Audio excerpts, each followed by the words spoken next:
ത്രിയേക ദൈവത്തിന്റെ അതിപരിശുദ്ധമായ തിരുനാമം വാഴ്ത്തപ്പെടുമാറാകട്ടെ.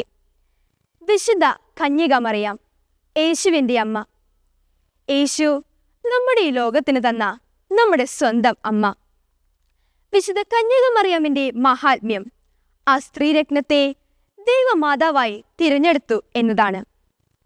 നിത്യനും വചനസ്വരൂപിയുമായ ക്രിസ്തുവിന്റെ ജനനയുടെ മഹാത്മ്യം ഏതൊരു മനുഷ്യനാവിനാൽ വർണ്ണിപ്പാൻ കഴിയും?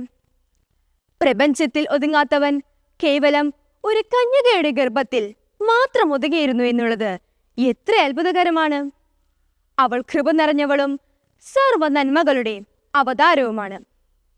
രണ്ടാം സ്വർഗം എന്നാണ് വിശുദ്ധ ദൈവമാതാവിനെ വിശേഷിപ്പിക്കുന്നത്. സകല വിശുദ്ധന്മാരിലും ഉപരിയായ ഒരു സ്ഥാനമാണ് വിശുദ്ധ ദൈവമാതാവിന് നമ്മുടെ സഭ നൽകുന്നത്. നമ്മുടെ ഓർത്തഡോക്സ് സഭയിൽ ഏറ്റവും കൂടുതൽ ദേവാലയങ്ങൾ സ്ഥാപിക്കപ്പെട്ടിട്ടുള്ളതും വിശുദ്ധ ദൈവമാതാവിന്റെ നാമത്തിലാണ്. വിശുദ്ധ ദൈവമാതാവിനെ കുറിച്ച് ചിന്തിക്കുമ്പോൾ മാതാവിന്റെ ജീവിതത്തിലുണ്ടായിരുന്ന എല്ലാ വിശിഷ്ട ഗുണങ്ങളും നമ്മുടെ ജീവിതത്തിലും പകർത്തുവാൻ നാം ഓരോരുത്തരും ശ്രദ്ധിക്കേണ്ടതാണ്. വിശുദ്ധയുടെ മാതൃകയും സ്നേഹത്തിന്റെ വാചനവും വിനയത്തിന്റെ പര്യായവും സുഹൃതങ്ങളുടെ കലവറയുമാണ് വിശുദ്ധ കന്യക മറിയം. ഗബ്രിയേൽ മാലാഖ പ്രത്യക്ഷപ്പെട്ട് മറിയാമിനോട്, കൃപ ലഭിച്ചവളെ, നിനക്ക് വന്ദനം, കർത്താവ് നിന്നോട് കൂടെയുണ്ട്, നീ ഗർഭം ധരിച്ച് ഒരു മകനെ പ്രസവിക്കും എന്നരുളി ചെയ്തപ്പോൾ, ഇതാ ഞാൻ കർത്താവിന്റെ ദാസി, നിന്റെ വാക്കുപോലെ എനിക്ക് ഭവിക്കട്ടെ എന്നരുളി ചെയ്ത് സമ്പൂർണമായി സമർപ്പിച്ചവളാണ് വിശുദ്ധ കന്യക മറിയം. വിശുദ്ധ കന്യക മറിയാമിന്റെ വിനയം ദൈവത്തെ മനുഷ്യരക്ഷയ്ക്കായി ഈ ഭൂമിയിൽ ഇറക്കിക്കൊണ്ടുവരുവാൻ മുഖാന്തരമായി. ദൈവം 9 മാസം വിശുദ്ധ കന്യക മറിയാമിന്റെ പാവനമായ ഉദരത്തിൽ വസിച്ചതിനാൽ അവൾ ദേവാലയമായി തീർന്നു. പരിശുദ്ധ കന്യക മറിയാമിന്റെ ജീവിതത്തിലെ ബലിയർപ്പണമാണ് ഇതാ ഞാൻ കർത്താവിന്റെ ദാസി, നിന്റെ വാക്കുപോലെ എനിക്ക് ഭവിക്കട്ടെ എന്നുള്ളത്.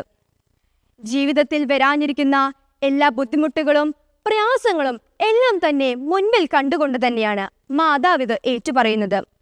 ജീവിതത്തിലെ എല്ലാ പ്രയാസവേളകളിലും തൻ്റെ കുഞ്ഞിന് ജന്മം കൊടുക്കുവാൻ ഒരു സ്ഥലം ഇല്ലാതിരുന്നപ്പോൾ പോലും ഒരു പരാതിയോ പരിഭവമോ കൂടാതെ സർവം സഹായിരുന്നവളാണ് വിശുദ്ധ കന്യക മറിയം. സകലവും ഉള്ളിൽ സംഗ്രഹിച്ച് ദൈവഹിതത്തിന് വിധേയപ്പെട്ടവൾ. വിശുദ്ധ കന്യക മറിയാമിന്റെ ജീവിതത്തിലെ വിനയവും സഹായ മനസ്ഥിതിയും നാം എടുത്തു പറയേണ്ടതാണ്. കാനാവിലെ കല്യാണ വിരുന്നിൽ വീഞ്ഞു തികയാതെ വന്നപ്പോൾ മാതാവ് യേശുവിനോട് അഭ്യർത്ഥിച്ച് ആ കുറവ് പരിഹരിച്ചെങ്കിലും അവിടെയൊന്നും പ്രശംസ പിടിച്ചുപറ്റാനോ മേന്മയ്ക്കോ അമ്മ ശ്രമിക്കുന്നില്ല. എല്ലാം ദൈവമഹത്വത്തിനും സ്നേഹാൽ ശുശ്രൂഷയ്ക്കും വേണ്ടി മാത്രം. പ്രിയമുള്ളവരെ, വീഴുമ്പോഴൊക്കെ കൈ പിടിച്ചു നടത്തുകയും കരയുമ്പോഴൊക്കെ കണ്ണുനീർ തുടയ്ക്കുകയും ചെയ്യുന്ന മാതാവ് കുടുംബങ്ങളുടെ മധ്യസ്ഥയാണ്. കണ്ണുനീരോട് കൂടെ നാം മാധ്യസ്ഥം അപേക്ഷിച്ചാൽ തീർച്ചയായും മാതാവ് നമുക്ക് വേണ്ടി പ്രാർത്ഥിക്കും. നമ്മുടെ നല്ല യാചനകൾക്ക് മറുപടി നൽകുകയും ചെയ്യും. അപേക്ഷിക്കുന്നവരെ ഉപേക്ഷിക്കാത്തവളും അഭ്യർത്ഥിപ്പിക്കുന്നവരെ ലജ്ജിപ്പിക്കാത്തവളുമാണ് നമ്മുടെ മാതാവ്. നമ്മുടെ മാതാവിന്റെ മധ്യസ്ഥതയാൽ ദൈവകരുണയാകുന്ന കോട്ട നമ്മെ ഓരോരുത്തരെയും ചുറ്റി സകല അപകടങ്ങളിൽ നിന്നും അനർത്ഥങ്ങളിൽ നിന്നും നമുക്ക് സംരക്ഷണം നൽകുന്നു. ഈ അമ്മയുടെ മാധ്യസ്ഥം നമുക്കെന്നും കോട്ടയായിരിക്കട്ടെ. ഞങ്ങളുടെ ദേവാലയത്തിൽ എല്ലാ ആഴ്ചയിലും നടത്തിവരുന്ന മധ്യസ്ഥ പ്രാർത്ഥനയിൽ പങ്കുചേരുകയും ഒത്തിരിയേറെ അനുഗ്രഹങ്ങൾ കൈക്കൊള്ളുകയും ചെയ്ത ഒരു വ്യക്തിയാണ് ഞാൻ. മാതാവിന്റെ വാങ്ങിപ്പ് പെരുന്നാളിനോടനുബന്ധിച്ച് നോമ്പ് നോക്കുന്ന ഈ ദിവസങ്ങളിൽ മാതാവിന്റെ മാധ്യസ്ഥം നമുക്കേവർക്കും കോട്ടയായിരിക്കട്ടെ.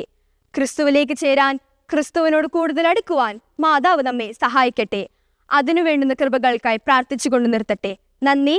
ജയ് ക്രൈസ്റ്റ്.